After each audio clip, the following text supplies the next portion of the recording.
1953 সালের মার্কিন সমর্থিত সামরিক অভ্যুত্থান এবং 1979 সালে ইরানি ইসলামী বিপ্লবের পর সৃষ্ট জিম্মি সংকট থেকে শুরু করে বর্তমান 2026 সাল পর্যন্ত দীর্ঘ 7 দশক ধরে চলে আসা এক ভূ রাজনৈতিক দ্বন্দ্বই যুক্তরাষ্ট্র ইরানের বৈরী সম্পর্কের মূল কারণ।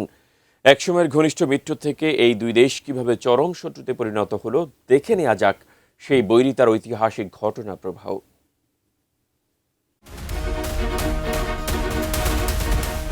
যুক্তরাষ্ট্র ও ইরানের মধ্যে সম্পর্কের টানাপোড়েন মূলত শুরু হয় 1979 সালে ইরানের ইসলামিক বিপ্লবের সময় থেকে, যার বীজ বপিত হয়েছিল বহু দশক আগে।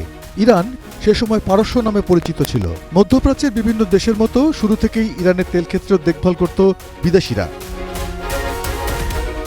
1901 সালে পারস্যের তেল খাতে ব্যাপক বিনিয়োগ করেন ব্রিটিশ উদ্যোক্তা উইলিয়াম নক্স ডার্সি।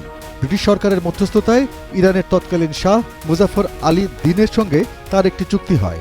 চুক্তি অনুযায়ী ডার্সিকে ইরানের 3/4 পেট্রোলিয়াম, প্রাকৃতিক গ্যাস, অসফোল্ড ও খনিজ পদার্থের অনুসন্ধান, পরিবহন ও বিক্রয়ের জন্য ছাড়পত্র দেওয়া হয়। বিনিময়ে ইরানের শাহকে দেওয়া হয় এককালীন নগদ 20,000 পাউন্ড ও 20,000 পাউন্ডের শেয়ার, যার বর্তমান বাজার মূল্য $31 লাখ।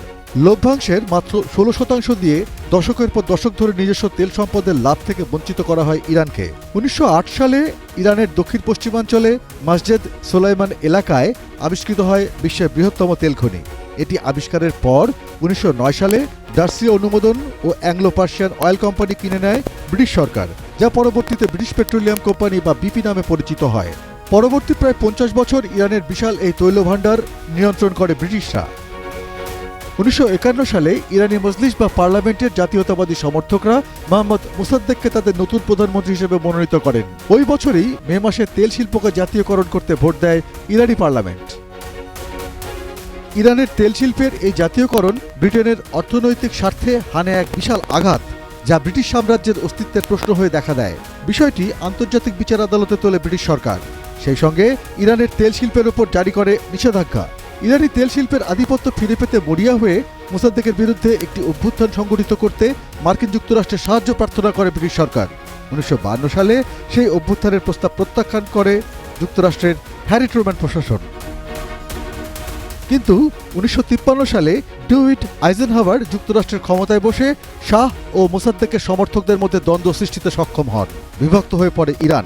সেই সুযোগে পাশ্চাত্যপন্থী শাহ মোহাম্মদ রেজা পাহলভিকে আবারও ক্ষমতায় বসায় যুক্তরাষ্ট্র, আর এটি ছিল বিদেশি কোনো রাষ্ট্রের স্বার্থে যুক্তরাষ্ট্রের নবগঠিত গোয়েন্দা সংস্থা সিআইএর প্রথম হস্তক্ষেপ। এই ঘটনা ইরানি জনগণের মনে যুক্তরাষ্ট্রের প্রতি চিরস্থায়ী ক্ষোভ ও অবিশ্বাসের জন্ম দেয়, আর এখান থেকেই রূপ নিতে শুরু করে ইরান ও যুক্তরাষ্ট্রের মধ্যে বৈরী সম্পর্কের আজকের পরিণতি। 1979 সালে আয়াতুল্লাহ রুহুল্লাহ খোমেনির নেতৃত্বে ইরানের ঐতিহাসিক ইসলামী বিপ্লব সফল হয়। শাহ দেশ ছেড়ে পালাতে বাধ্য হন এবং একটি ইসলামী প্রজাতন্ত্র হিসেবে আত্মপ্রকাশ করে ইরান। ওই বছরই নভেম্বর মাসে একদল ইরানি ছাত্র তেহরানের মার্কিন দূতাবাসে হামলা চালিয়ে 52 জন মার্কিন কর্মীকে জিম্মি করে। এই ঘটনার জেরে 1980 সালে ইরানের সাথে সমস্ত কূটনৈতিক সম্পর্ক ছিন্ন করে যুক্তরাষ্ট্র। দীর্ঘ 444 দিন পর 1981 সালে জিম্মিরা মুক্তি পেলেও চিরতরে ভেঙে যায় দুদেশের সম্পর্ক। Arpan Maitra, desk report, ATN news.